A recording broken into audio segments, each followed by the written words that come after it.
Hello बच्चों। अब हमारा टॉपिक है लाप्लास करेक्शन।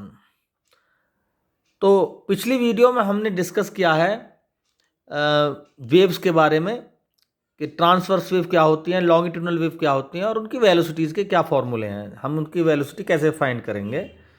ठीक है, तो उसी को आगे बढ़ाते हुए इस वीडियो में हम बात करेंगे लाप्लास करेक्शन की। एक्चुअली पिछली वीडियो में तो हमने बात की थी कि लॉन्गिट्यूडनल वेव यानी साउंड वेव की वेलोसिटी सॉलिड में क्या होती है, लिक्विड मीडियम में क्या होती है और गैसेस में क्या होती है। तो लिक्विड में और जो गैसेस में वेलोसिटी थी वो सिंपल, वो करेक्ट थी बिल्कुल, लेकिन जो थोड़ी प्रॉब्लम थी वो गैस मीडियम में थी। एक्चुअली साइंटिस्ट न्यूटन ने बता दिया था कि जो गैस मीडियम में वेलोसिटी होगी वो होगी, गैस मीडियम में जो बल्क मॉडुलस है बी, इलास्टिक कोफिशिएंट और डेंसिटी इसका अंडर रूट। तो जो बी है उन्होंने लिया था बी, यानी बी को हम ई इलास्टिक कोफिशिएंट भी कह सकते हैं, और आइसोथर्मल प्रोसेस में लिया था उन्होंने। आइसोथर्मल मीन्स ईटी जो होता है वो प्रेशर के बराबर होता है उसमें। तो इसके अकॉर्डिंग जब वेलोसिटी फाइंड की साइंटिस्ट लाप्लास ने, तो उन्होंने माना कि जब कोई वेव गैस में प्रोपगेट करती है साउंड वेव, तो जो प्रोसेस होता है वहाँ पर वो आइसोथर्मल प्रोसेस होता है। उसके अकॉर्डिंग ये P अपॉन डी का अंडर रूट, और इसको लिख दिया हमने।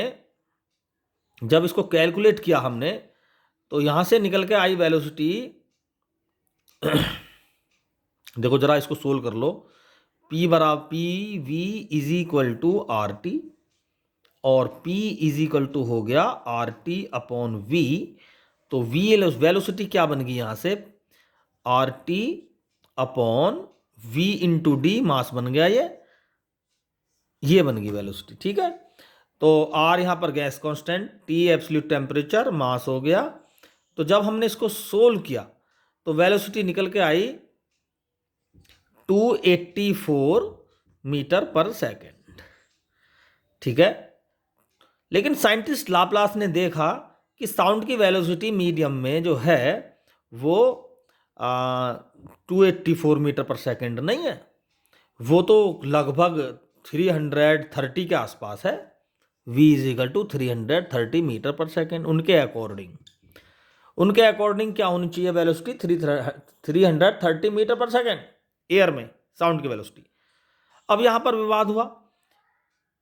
अब उन्होंने ये प्रूफ किया कि वेलोसिटी 330 मीटर पर सेकेंड या उसके आसपास होनी चाहिए। उन्होंने जो रीजन दिया, उन्होंने बताया कि जब किसी मीडियम में साउंड वेव प्रोपोगेट करती है तो वहां पर कंप्रेशन और रेयरफैक्शन होते हैं। कंप्रेशन का मतलब होता है जहां कभी डेंसिटी कम, कहीं डेंसिटी ज़्यादा है। एयर हमारी ऐसी होती है कि उसकी डेंसिटी एक कांस्टेंट है ही नहीं पूरे। एक्चुअली लॉन्गिट्यूडनल वेव जो है ये प्रेशर वेव है। ठीक है, जहां कहीं डेंसिटी कम, कहीं डेंसिटी ज़्यादा, कहीं प्रेशर कम, कहीं प्रेशर ज़्यादा। तो यहाँ पर प्रेशर ज़्यादा, डेंसिटी भी ज़्यादा, कंप्रेशन हो गया, और यहाँ पर रेयरफैक्शन हो गया। तो ये तो सभी जानते हैं कि जब कंप्रेशन होता है तो हीट एब्जॉर्ब होती है, और जब रेयरफैक्शन होता है तो हीट का एमिशन होता है। ठीक है, तो हीट का ट्रांसफ़र हो गया, तो न्यूटन ने यही माना कि भाई हीट का ट्रांसफ़र हो रहा है तो आइसोथर्मल प्रोसेस हो गया। लेकिन साइंटिस्ट लाप्लास ने बताया कि भाई हीट का तो ट्रांसफ़र होता है, हीट मतलब हीट का होता नहीं है, होना चाहिए लेकिन होता नहीं है। अब ध्यान दो इस बात पर, कंप्रेशन में हीट का ट्रांसफ़र होना चाहिए, कंप्रेशन में हीट एब्जॉर्ब होनी चाहिए, उस कंप्रेशन में हीट एब्जॉर्ब होती है, और रेयरफैक्शन में हीट का एमिशन होता है, ऐसा होता है। ठीक है, होना चाहिए, न्यूटन ने भी यही माना, और आइसोथर्मल प्रोसेस भी होना चाहिए इसके अकॉर्डिंग। लेकिन लाप्लास जी ने बताया कि ये जो कंप्रेशन और रेयरफैक्शन इतनी फास्ट होते हैं कि जिस समय हीट का ट्रांसफर होने को होता है तुरंत ही वहां कंप्रेशन रेयरफैक्शन आ जाता है, और जैसी हीट निकलने को होती है तुरंत ही वहां कंप्रेशन हो जाता है। तो कंप्रेशन और रेयरफैक्शन इतनी फास्ट होते हैं, हीट का ट्रांसफर हो ही नहीं पाता, यानी क्यू की वैल्यू क्या रहती है, जीरो। हीट का ट्रांसफर जीरो हो गया, कंप्रेशन में और रेयरफैक्शन में ट्रांसफर तो होना चाहिए, लेकिन ये होते इतने तेज हैं, ये प्रोसेस एक फास्ट प्रोसेस है, ये इतने तेज प्रोसेस है कि इतना नंबर ही नहीं आता हीट का आने का जाने का। हीट तो अपने समय पे धीरे धीरे निकलती है कहीं से और धीरे से ही आती है, एब्जॉर्ब होती है। लेकिन ये प्रोसेस इतने तेजी से हो जाते हैं कि हीट के इधर से उधर जाने का नंबर ही नहीं आता और ये फास्ट प्रोसेस हो जाते हैं। और भाई एडियाबैटिक प्रोसेस कौन से प्रोसेस होते हैं? जो तेजी से हो। तो ये एक एडियाबैटिक प्रोसेस हो जाता, एडियाबैटिक प्रोसेस रुद्धोष्म प्रक्रम हो जाता है, इसमें हीट का कोई ट्रांसफर नहीं होता। इसीलिए यहां पर जो हम इलास्टिक कोफिशिएंट ले रहे हैं ना आइसोथर्मली, अब हम एडियाबैटिक कंडीशन में लेंगे जिसकी वैल्यू होती है ES बराबर गामा पी। तो हम इस फॉर्मूले में P की जगह गामा P और RT की जगह गामा RT यूज करेंगे, क्योंकि अब ये जो न्यूटन थे उन्होंने माना इसको आइसोथर्मल प्रोसेस, लेकिन लाप्लास ने इसको प्रूफ किया कि आइसोथर्मल प्रोसेस नहीं है। एक्सपेरिमेंटली ये वेलोसिटी इसलिए तो ईजाद है क्योंकि ये एक एडियाबैटिक प्रोसेस के तहत होता है।